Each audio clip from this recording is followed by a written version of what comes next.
like this, man. He's like a butterfly flapping his wings deep down in the forest, man. It's gonna cause a tree fall like 5,000 miles away, man. There ain't nobody seeing nobody. Man, see, like, you don't even know, man. It's like you're born into this world, man. And you got like that, man. The dust and wind, man. Or like the dang old candle, man. It don't matter, man. It's all the time.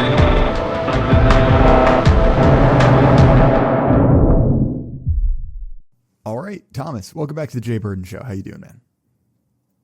I'm doing well, man. Thanks for inviting me back.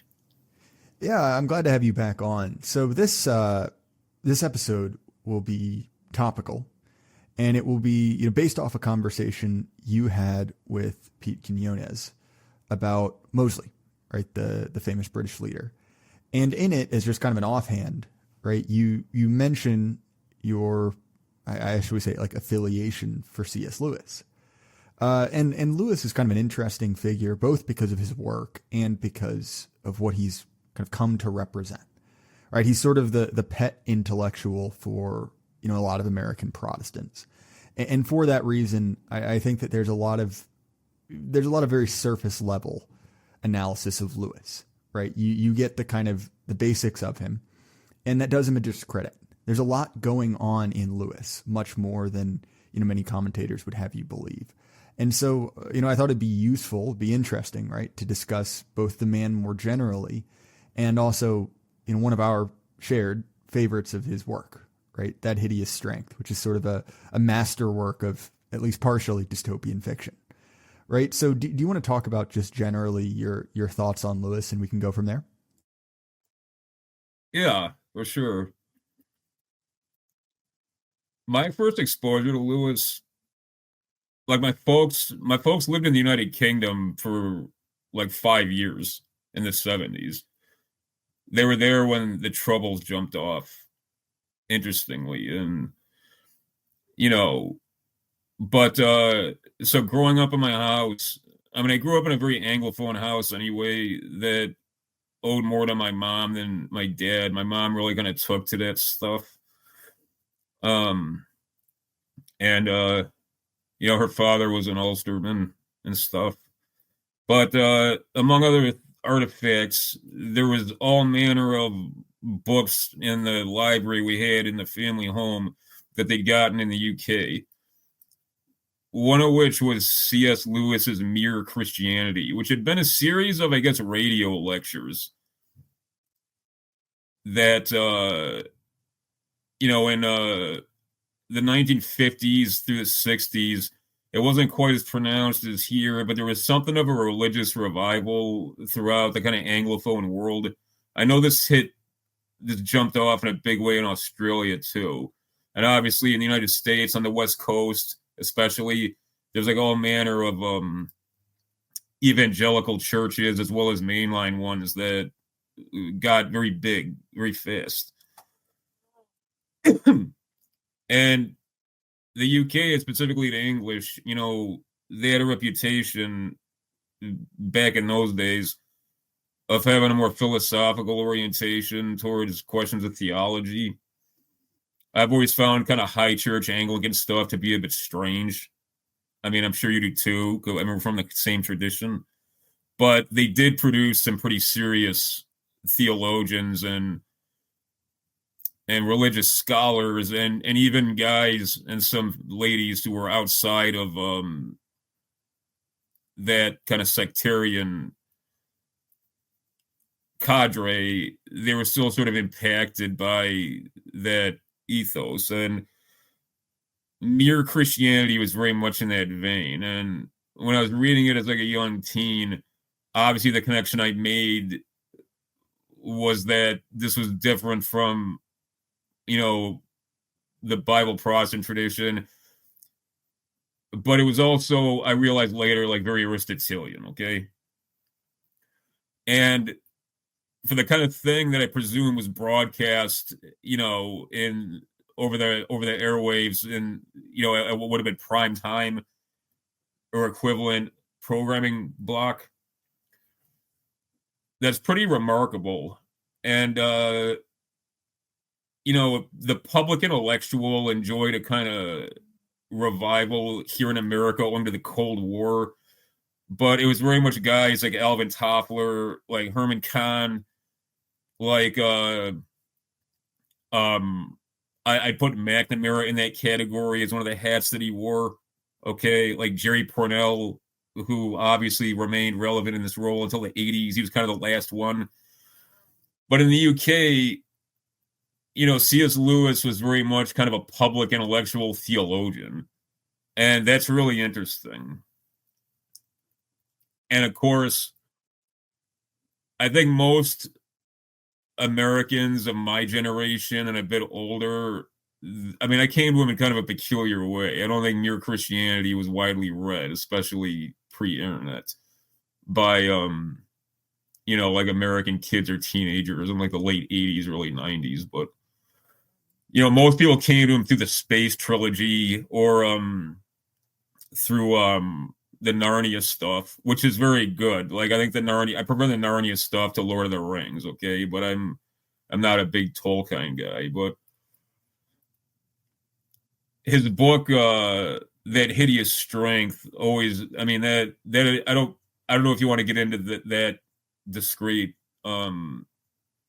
subject area yet, but that's a very important book, not just in terms of it being a philosophical novel in kind of the purest sense, albeit one that had wider general audience appeal than most. But, the concepts that are kind of at the core of the narrative structure, they're very much things that resonate in a certain type of continental philosophy, as well as traditionalist school stuff, capital T stuff, written by the likes of Mircea Eliade, Rene Guillon, Julius Evola. And this isn't what we associate with Anglophone philosophers, okay? I mean, that's my kind of Cliff's Notes summation of why he's important, in my opinion. Yeah, so again, I think just due to the circles that I grew up in, right, I was exposed to a lot of Lewis. My grandmother is, kind of prime baby boomer, born in 1950. And she spent a lot of time in the kind of twilight British colonial empire, right? Spent some time in Burma when it was still Burma, before it was Myanmar. And, because of that, had a lot of contact with the children of British officers, right? And this was obviously, during a time when Lewis was, very popular. And so because of that, she has, a great deal of love for Lewis. And I was exposed to him through her. But also, again, I was at school and, lucky enough to read, Mere Christianity. And I think one of the interesting things in Lewis is, and actually you see this in Tolkien as well, is sort of a measured response to the British class or the bourgeoisie, right? A group of people who are, excoriated in quite a lot of particularly, continental writing. Obviously you have, the Marxist tradition, but also you have someone like Evola, right, who is not particularly kind to the middle class. And in Tolkien, he obviously has affection for these people, right? What else are the hobbits? But also in Lewis, we see kind of a complicated view, right? Both, in an example like that Hideous Strength, or, even the rest of the Space Trilogy, where we have, someone like Ransom, who is, treated as a very, serious, albeit, complicated, heroic character. But also, right, there's a very real recognition of, their foibles.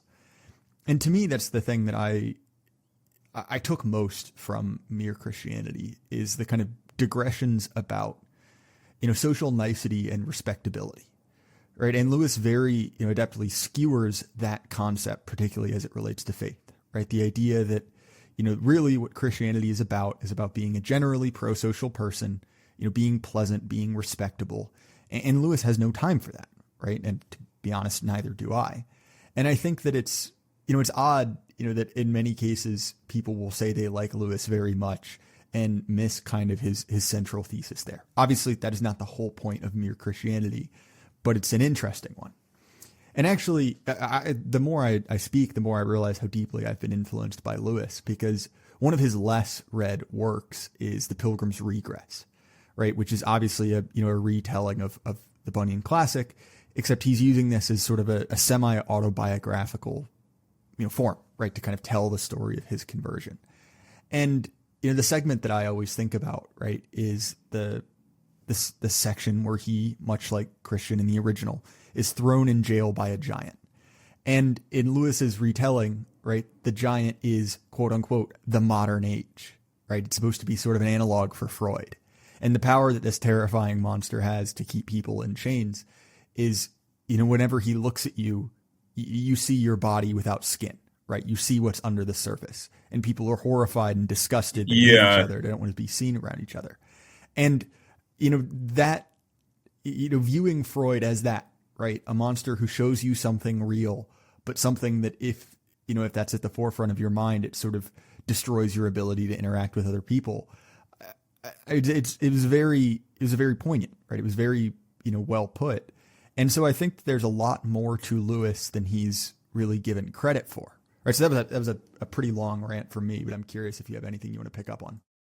No, I do. And something I point out to younger people, see, I experienced the tail end of this in the American culture, like not just in terms of me digging into the academic lore of the epoch, the degree to which Freudianism and Darwinism and if Mr. E. Michael Jones would include Newtonian physics in there, but that's a whole other kind of thing.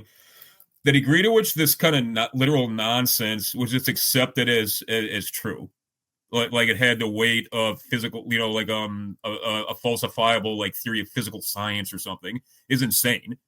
Like people just like invoke like Freudian concepts that are premised on nothing but literal polemical turn of phrase, as if they were talking about some sort of property of gravity or something. Like, oh, obviously that this is repression owing to like the anal phase of development, when somebody was taught to be ashamed of this function of the human body, or oh, obviously this is an unresolved a conflict or contradiction about one's feelings about their their father figure. It's like that's nonsense.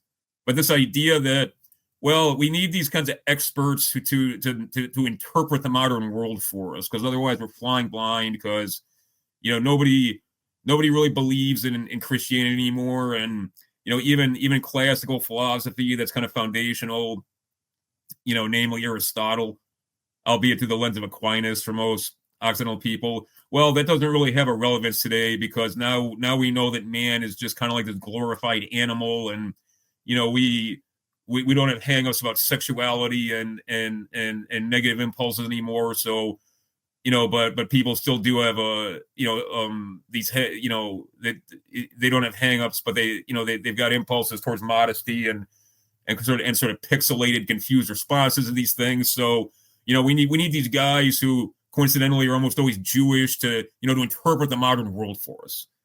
And what's interesting is that much as the British, and specifically the English, not so much the Scots or the Welsh or Ulstermen, but specifically the English, they have this reputation for like standing on ceremony at all times, and like Lewis like riffs on that. But at the same time, they're like very on the nose hostile to certain stuff. Like I made that point to people who can't put it together that, okay, like the UK is basically a lap. I mean, this isn't in political policy terms, but the UK is basically a lapdog for America.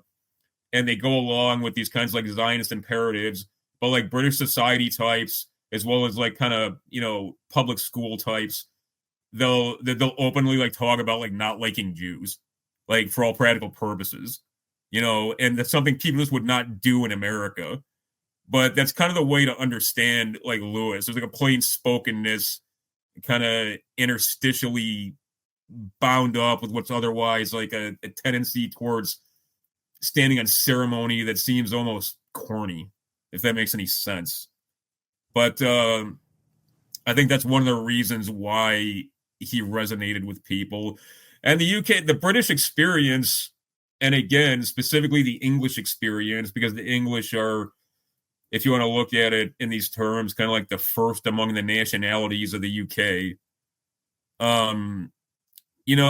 Despite all their cope and despite their kind of founding civic narrative of Churchill being this father of the nation and World War II being this great triumph. I mean, the English were rationing food and fuel until the 1950s.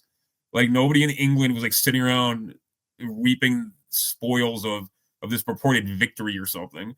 So I think that prompted reflection in a way that wasn't really possible in America, because despite there being like a common cultural vernacular and cultural and literal vocabulary, the kind of experience of hypermodernity as it kind of collided with everybody's lives in the 50s and especially the 60s, that experience was totally different if you were sitting around, whether you were in like the Middle English countryside or in London, than if you were somebody in the United States. Particularly when you consider the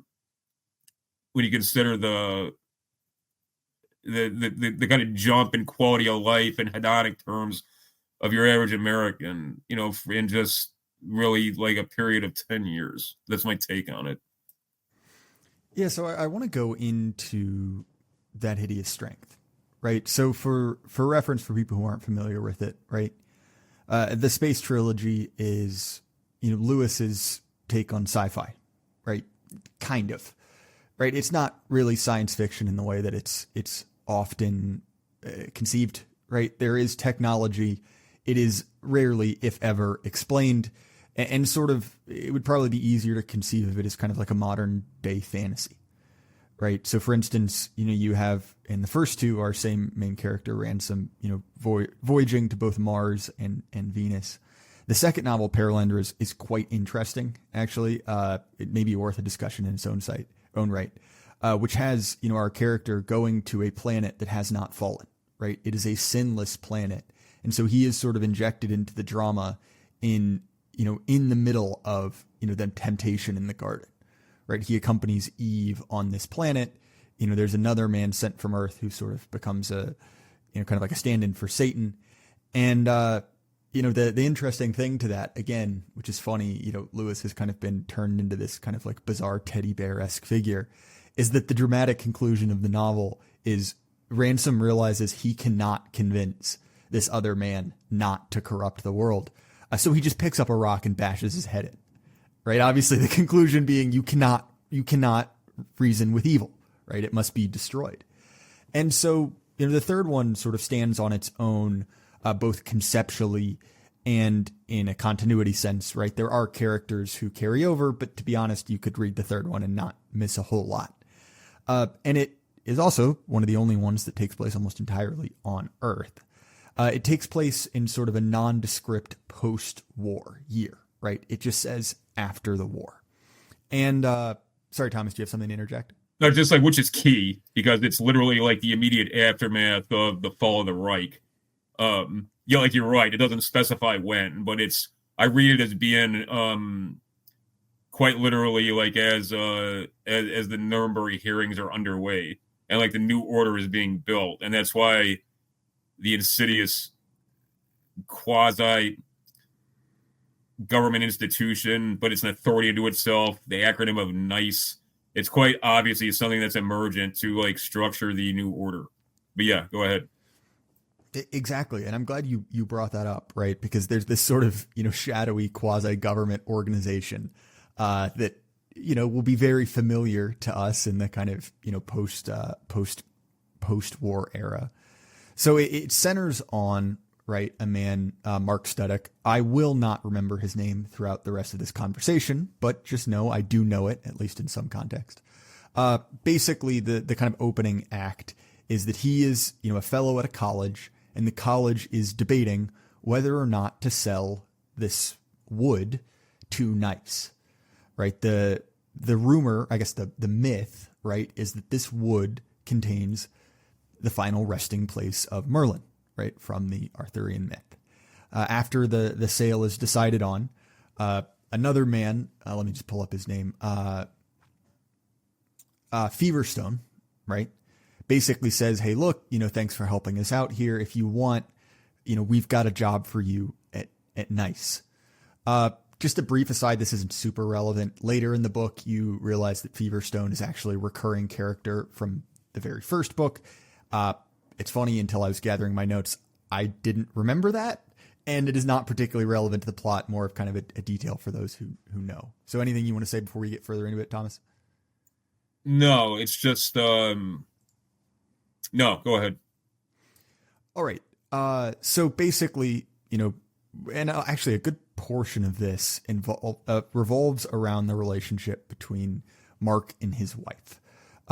It's not the primary story in kind of a sitcom context. It would be the B plot, if you will. But basically they have a conversation where it's revealed that already, right at the very beginning, one of her friends has been evicted. Right. Nice. As soon as they got access to the wood, they started kicking people out. And this is kind of the moment we realized that, this organization is somewhat more sinister than we're led to believe. After, a little bit of kind of running around, he basically meets with some of their officers, right? The people at this company. And, it's somewhat ominously, he is given no duties, right? He's been given a job, but doesn't know where to go, doesn't know where to report. What's really interesting, right, is during the same conversation, it's revealed that another scientist has decided to resign, and then he turns up dead, right? Again, kind of hinting at the darker purpose of this. Basically, he is introduced to Ransom, right, the protagonist of the first two books, who is, and this is a little too complicated for us to go into, has basically been kind of reborn as, the heir to the Arthurian throne, right? He is also kind of the leader of this resistance group, right? In opposition to Nice. And what's basically been realized is that effectively this organization, Nice, is quite literally controlled by demons, right? That they are attempting to harness this sort of ancient power to defy death, right? There's what's key is that they don't realize that Merlin, being a liminal being, he literally is a sorcerer. Like, the way they view it is that, well, there must be something in this biology that facilitates immortality, or there must be something literally at the atomic level that we don't yet understand, that we can extricate either from his physical body or from artifacts of his wizardry that will allow us to devise some sort of like material duplication of it in a laboratory setting, which can then be extrapolated to essentially transcend like our own mortal limitations. And that is key, because what's especially sinister about it, and what actually tracks very much with scripture, is that demonic entities and the people who seek Congress with them, that's exactly the way they think. They're not people who are God-fearing. They're not people who, they're hubristic as fuck. And there's nothing here but, what I can access through my 5 mortal senses. There's nothing in nature, there's nothing in creation that I can't exploit for my own purposes without resort to anything beyond, my pedestrian faculties. And that's that's essential to the motif. Well, it's especially interesting considering sort of the context of the times, right? That, this is during the era of, the height of human technological process, right? We've, as a species, gained the ability to level cities with a single bomb, right? Soon there will be man on the moon, right? The jet engine. I mean, within Lewis's life, right? Not only was flight discovered, right? But you have jetliners, right, within one human's life. And so there's certainly an understandable inclination towards, kind of tech worship, right? And particularly if you examine other science fiction from the era, right? Very early science fiction, it tends to be kind of centered around that, right? A lot of it, especially the Slock, is kind of like, whiz bang stuff, like, jet boots. And it's a little bit corny, right? But that was in the air. And I think it's particularly interesting, and I promise to your listener, we'll get back to the plot. I just wanted to bring this up now, to compare this to the other sort of main works of, mid-century dystopian fiction, right? You have Orwell, and then also you have Huxley. I think that people sort of miss the point of Orwell, right? To me, the most interesting thing about Orwell is what he says about linguistics, not about everything else in Orwell, which is not only kind of like inevitably tainted by the fact that he was a communist, right? But also the fact, right, that he has some very kind of naive assumptions about power and human motivation. Point is, right, still worthwhile reading, albeit kind of ruined by the fact that basically every 14-year-old in the world is assigned to read that book. On to Huxley, right? There's some ways in which Huxley is, more insightful than Orwell, right? You mentioned earlier, the rapidly increasing standard of living at the time, albeit I understand economic conditions were significantly rougher in Europe, but nonetheless, right, the explosion of consumer goods and consumerism, right, it came with it, huge, a sort of bizarre version of hedonism. And so I'd include include Anthony Burgess in your dystopian authors category. He wrote A Clockwork Orange. Oh, right, of course. Which I hate to admit I have not read. Which, again, wasn't Burgess reacting to the Soviet Union, right? He was speaking to something quite different, right? Burgess, I think, was important in a way that neither... Read Clockwork Orange. It's not really widely read. Everybody knows the film, and it's an awesome film. I think in some ways it's superior to the book, but Clockwork Orange came true. Okay, like it's... And like Alex and the Droogs, they're 1970s skinheads, but the book was written in 1961. Like it seems like the UK of like the 70s and 80s. It was really prescient. And the subtext is that the Soviet Union is winning the Cold War. So there's in the argot slang that kids speak in the UK, it's like peppered with Russian words. And it's really weird, but like this big concern over juvenile delinquency and kind of youth gone wild, it's because the baby boom was the baby boom because there was such a massive number of children born, like kids outnumbered everybody, and that really foobarred people's sense of boundaries and everything else. But sorry for the digression. No, not at all. But to get back to Huxley, what I meant to say, right? So Huxley was correctly identifying a sort of, burgeoning consumer culture and hedonism, right? Where Huxley falls apart is it has quite possibly the worst ending to a book I've ever read, right? It's sort of the ultimate cop-out. But what's interesting in Lewis, right, is that, ultimately Lewis has a redemptive vision of the world, right? He obviously is a Christian, and so he can deal with a dystopia, right, without sort of resorting to this kind of like relentless doom and gloom. And this actually matters quite a bit because we see a personal redemption in the form of our main character, right? Because when it's revealed what his job is, effectively he's a spin doctor. Right, he is supposed to, under a series of pseudonyms, write different, op-eds, right? Write different letters to the editor about basically false flagged riots, right? Nice and their goons are going to stir up riots so that their police force can come in and restore order.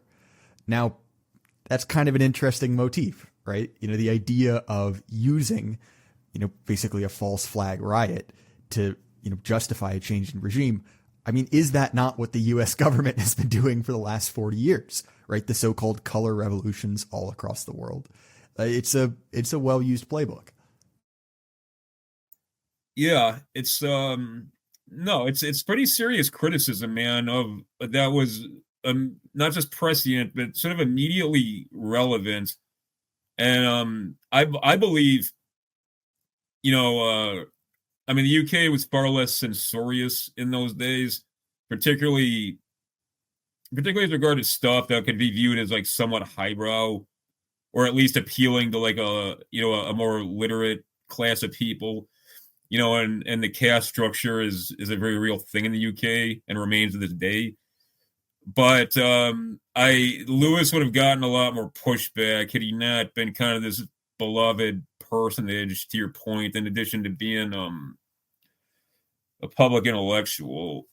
The true, like I said to our dear friend Pete Canones in our discussion, and what I raised a minute ago, like I said, I think the key to that idiot's strength, it's not just a metaphor. The understanding of, I mean, obviously, like Merlin coming back to life is, but this concept of Merlin being a real guy, Lewis was serious about that. And the idea of liminal figures, where at some point historical memory, epigenetic, as well as, symbolic, psychological, cultural, and racial memory,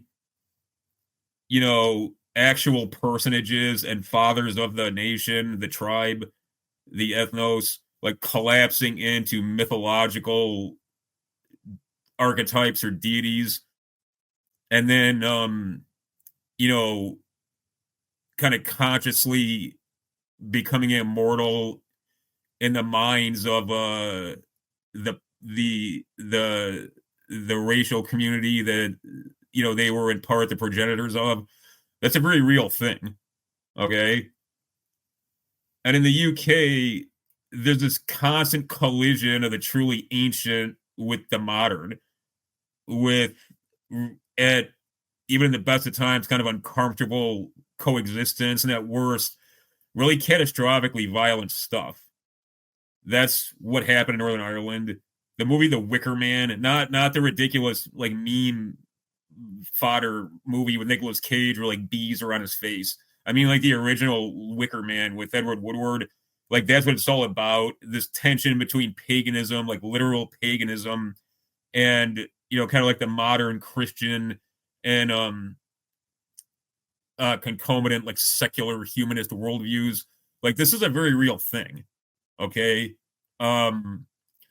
And the idea, the concept that, well, the kind of stripping away of people's ability to experience liminal phenomenon, it doesn't just deracinate them, but it sort of like rips out their capacity to be fully integrated humans. That's very real. And that is what our struggle is about at base. Okay. And this was very much on the minds of Englishmen and Scots and Welsh and Ulstermen in the era. It's subtle even in stuff like Orwell specifically, but it's there, even if only in some kind of subconscious capacity. But this is the idea of sacred time is also a liminal concept. It's both initiatory, it's participation in its rights and identification in primordial psychological ways with its prime symbols, like takes man out of temporal reality as well as the world of the mundane, and brings him into Congress quite literally with generations that preceded him, whose memories he literally inherited, as well as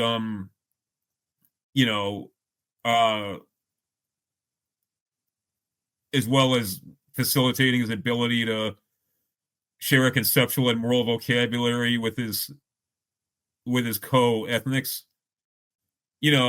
So Nice in the book, it's twofold, like why they're interested in Merlin. It's not just to kind of try and isolate the physical properties that, in their view, facilitate what appears to be his capacity for sorcery and supernatural power, but they also want to tear away the ability of people to experience liminal phenomenon, which means that people will cease not just to be English or Irish or French or German or Comanche. They'll cease to be human at all. They'll be reduced to the level of animals. Even the ones among them that retain some level of higher intellect. There'll be no context for that intellect. Because they'll be reduced to a primitive state of appetite and pragmatic survival needs, even in times of abundance, because there'll be no higher activity of a cultural or psychological nature to pursue or to derive creative impulses from. I realize there's a lot there, but that's why I find this book so important.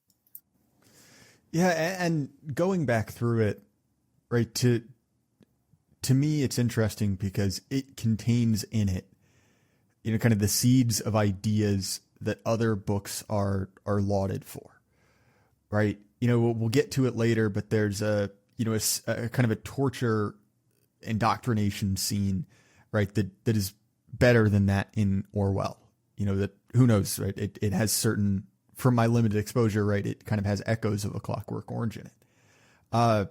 There's a lot to this book, right? Much more so, I think, than Lewis is often credited. So going back into the plot, right, for this section, Jane and Mark are separated, right? And kind of at multiple points, the two of them have conversations where, she has misgivings about this organization. Mark kind of vacillates. And effectively through this as well, we realize that, Jane is undergoing some sort of, psychic awakening, right? She has certain powers of precognition. And because of that, right, when the riot kicks off, Nice moves in to go and get her, right? She's tortured, then escapes and kind of joins this resistance cell. But at the same time, right, as Mark is sort of faltering, he's presented with, trumped up evidence, right, saying that, this scientist we mentioned earlier, was murdered by, the opposition. And, he seems to believe, well, I guess good. I guess this is why we, as, Nice, needed to take over the area, right, needed to take over the town. Now, what's particularly interesting is he ends up deciding he does to leave. He runs back home. And then, right, when it's revealed even in a small way that he has, defied these people, they announce their intention to pin the murder on him, right? He is arrested, given a summary trial and condemned to be executed very quickly. And this is the moment when he realizes, oh, these are not real police, right? These are company police, right? I am being pinned with this murder. Somewhat at the same time, right? Maybe a little bit earlier, actually, he's revealed, right, what the head of the organization is. And it turns out to be a literal physical head, right? Of a French scientist who was condemned to death and then guillotined. What's particularly interesting, right, is, as you were mentioning earlier, right, the kind of people who tend to literally make a deal with the devil, right, are out and out materialists, much like this scientist, right, who literally, is simply, believes that he himself, through his own scientific genius, has, allowed his body to, or his head to be preserved independent of his body. And for context, I can't remember his name, but one of the, I'll hand it back in just 1 second. This isn't just like gruesome trivia. It tracks with that particularly horrific motif. There's a Soviet medical researcher and he's credited with contributing to the effective development of immunosuppressive drugs that would allow for organ transplants. Okay, he conducted a series of experiments, which later were picked up by this Berkeley med school researcher, of trying to keep animals' heads alive, like the primitive limbic functions, at least, I guess, by literally sewing them onto the bodies of like an intact specimen. Like they take like a dog's head and try and see if by attaching the blood vessels and attempting to bring the basic nervous system back online, they could get like pupils to dilate and things, like really kind of gruesome stuff. And this caused like a bunch of ethical controversies to emerge that like made people really upset, like why are these guys like sawing off heads and doing this like horrific stuff with them? But that's what it's riffing on, or that riffing is the right, that's what it's channeling. Okay, that I just wanted to insinuate that.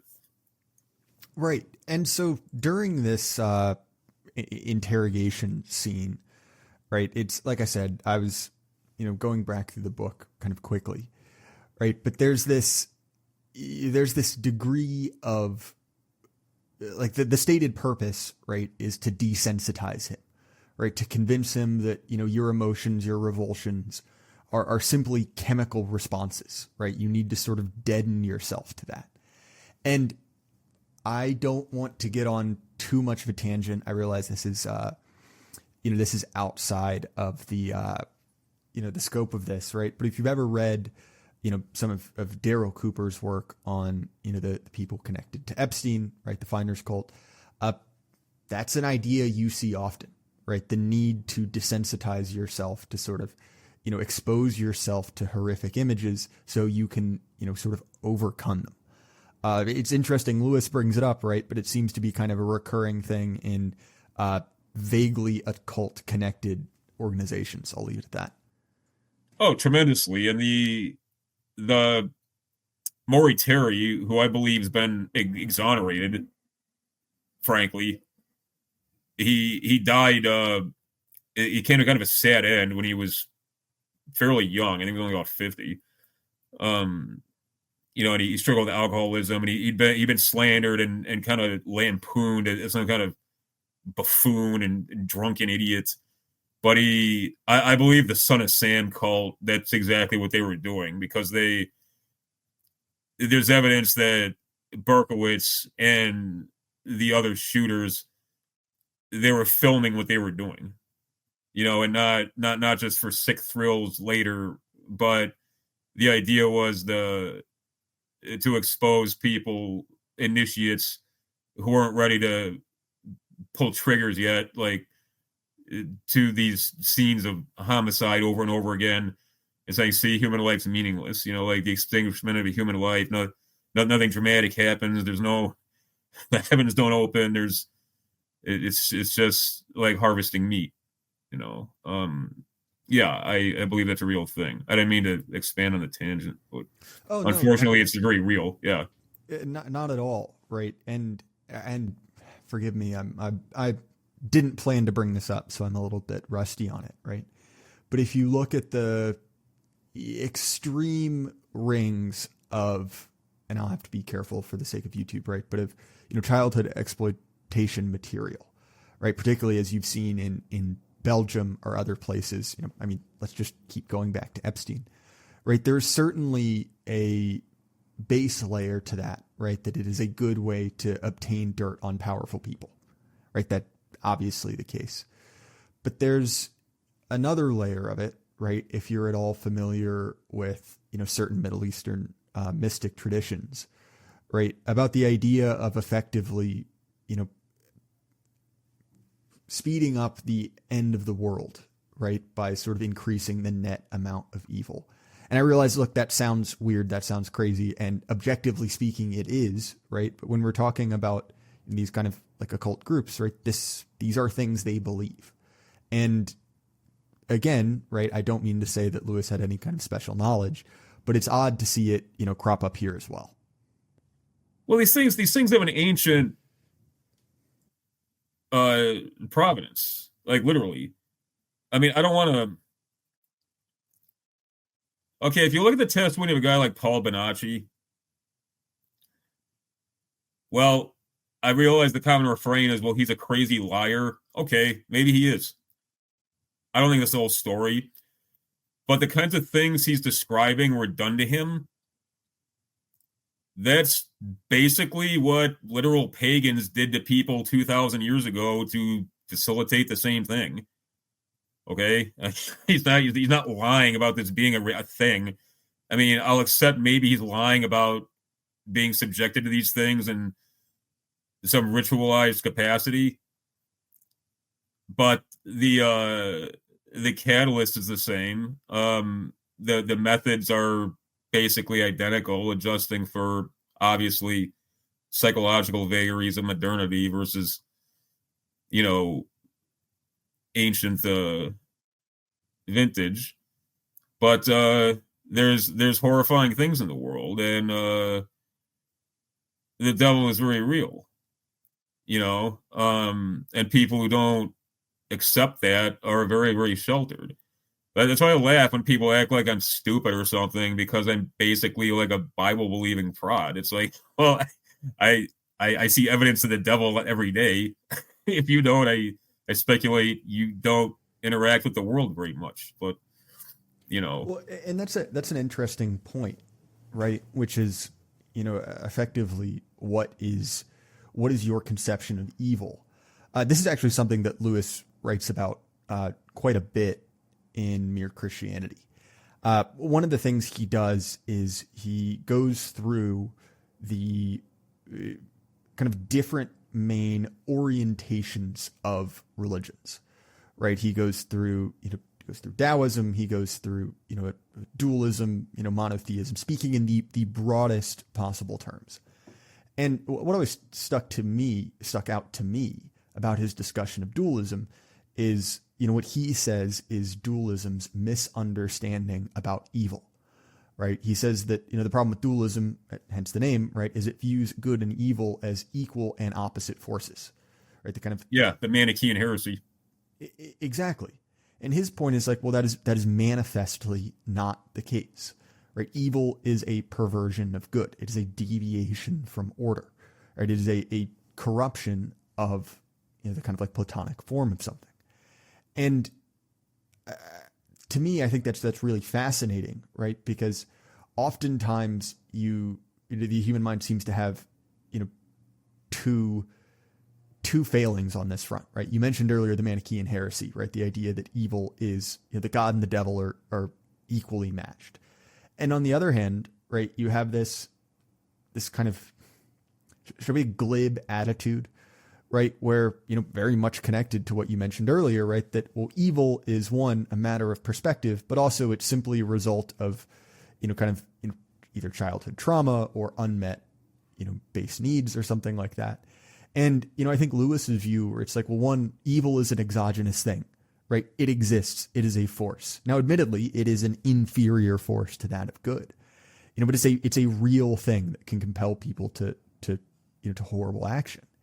And to me, that's one of the things I find really interesting in evil. And I know you mentioned earlier, this is not a conversation about Tolkien, but he understands that as well, right? And one of the things I really do love in Tolkien is an understanding of, the tragic nature of evil, right? That, while evil is ultimately doomed to fail, it can do an immense amount of damage in the process. And again, this is something we see in this book, right? I'll breeze over the last section of it because we're coming up on time. Right. But in the background, right, it has been revealed that, Merlin is alive and well. He meets with Ransom. They converse in Latin. There's some kind of like funny, not funny as in comedic, but interesting asides, where his main objection as a medieval, right, is he basically says like, well, your house is really nice. You have glass and hot water. But where are my slaves? It's just kind of a funny, a funny fish out of water moment. Right. But effectively, he sort of leads, an assault, killing a number of people, setting forth the animals. There's kind of this kind of like, eruption of chaos, right? As the science experiments break out, and then at the end, right?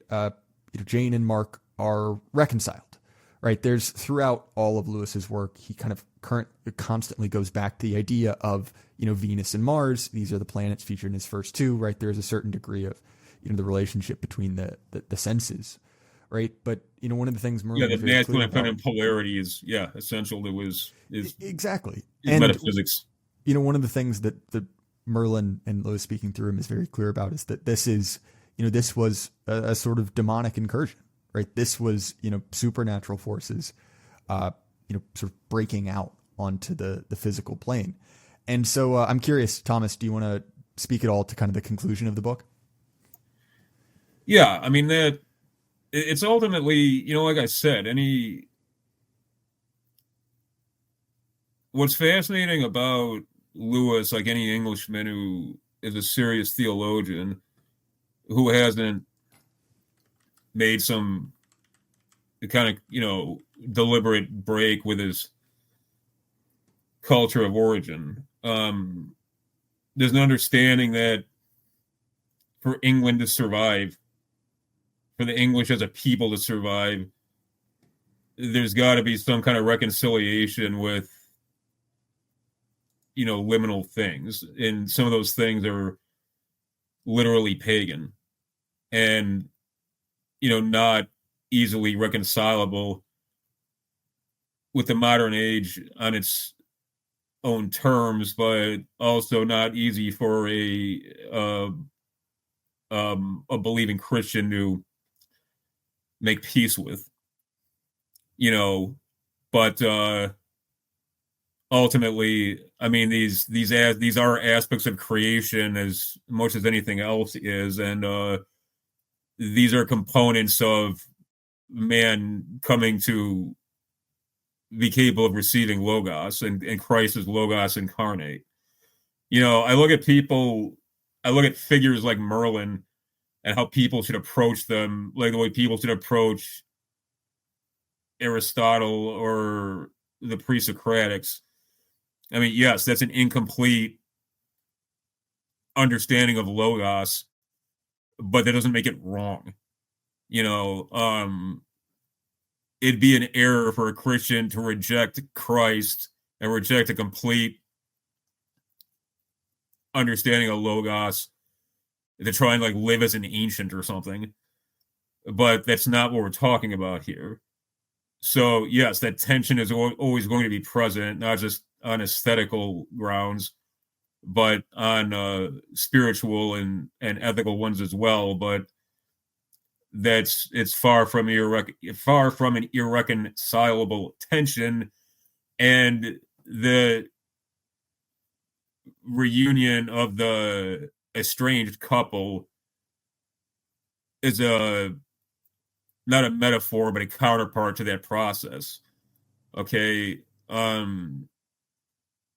The polarity between masculine and feminine is what brings men and women together and what facilitates new life. That it's not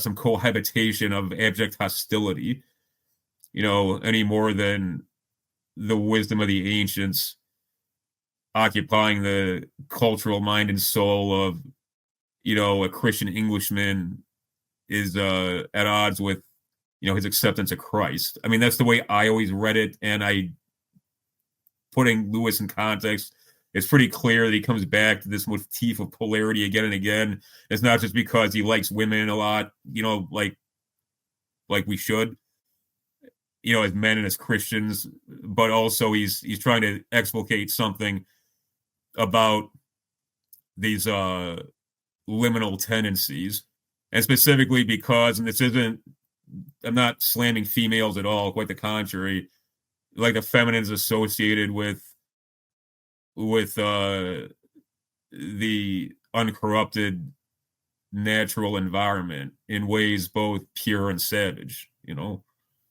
mean, like literally, like from women's bodies comes new life. That's both incredibly complex and divine, but also very, very primitive and rubbish, you know?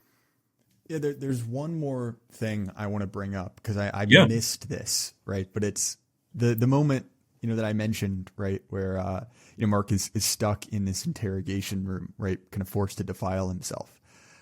It's actually called the objective room, Yeah. right? And the idea is you're supposed to kind of restore a semblance of objectivity to yourself, which weirdly, right, that idea of neutrality and objectivity is sort of close to the liberal soul, right? Both when it comes to the idea of a depoliticized or a neutral institution, but also in that kind of like, myth of, the observer from nowhere, right? Where you have no priors, you have no values. You are simply kind of choosing between a number of consumer choices, right? Well, it's Bentham roles. It's Bentham roles. Like, this is like the blind observer. It's like, why would that be desirable? Exactly. And Lewis very clearly right? shows you it's not particularly desirable. So just to kind of put a coda on that, you should read this book. It is very good. Thomas and I did a very brief overview, right? Sort of hitting the main points in it. I assume we missed something. Definitely read this, right? It is by far my favorite work of 20th century dystopian fiction. And then further from that, I would say give Lewis a chance, right? Just because the sort of bizarre regime patsies of the conservative movement like him does not mean there's nothing interesting there, right? There's a lot more to Lewis than he's given credit for. And highly recommend it. So Thomas, where can people find more of your work? Yeah, thanks. The kind of one-stop shop, as it were, for my content is my website. It's up right now, but there's some. It's kind of a work in progress. As like I upgrade things. It's Thomas777.com, number 7, HMAS777.com. My social media alt is at capital REAL _ number 7, HOMAS777.com. My podcast and some like video content and long form stuff, including at long last the novel length version of my science fiction serial Steel Storm. I'm releasing it starting this week in chapters on my Substack. It's realthomas777.substack.com. I'm on Instagram, like seek and ye shall find, man. Like I'm pretty ubiquitous, like, and I'm very, very niche. I do not have a big brand at all, but I've got a dedicated brand in terms of the people that participate in it, which is incredibly dope. And if you kind of dig around in these circles of our faction, ye shall find. We'll definitely highly recommend that. New season of Mind Phaser coming out soon, so make sure to check that out. As far as my stuff, you can find the Jay Burden Show on Apple, Spotify, YouTube, anywhere you listen to podcasts. Got a new sponsor, North Appalachian Supply. If you're looking for rifle slings, shotgun cards, any kind of that gear stuff, you can head over there, code Jay Burden for a little off the top there. Highly recommend it. Right, small company, one of our guys starting out on his own, so you should support him. Obviously, awesome. You got Old Faithful, Axios Remote Fitness and Coaching. It's growing fast. I've got my own family using it, and so far results are promising. So recommend that as well. JD is a dear friend. He does good work. You should throw some money his way, or you could just support us directly, which, let's be honest, that's kind of nice too. Again, Thomas, I appreciate it. And everyone at home, keep your head up. Life can't last forever. Good night.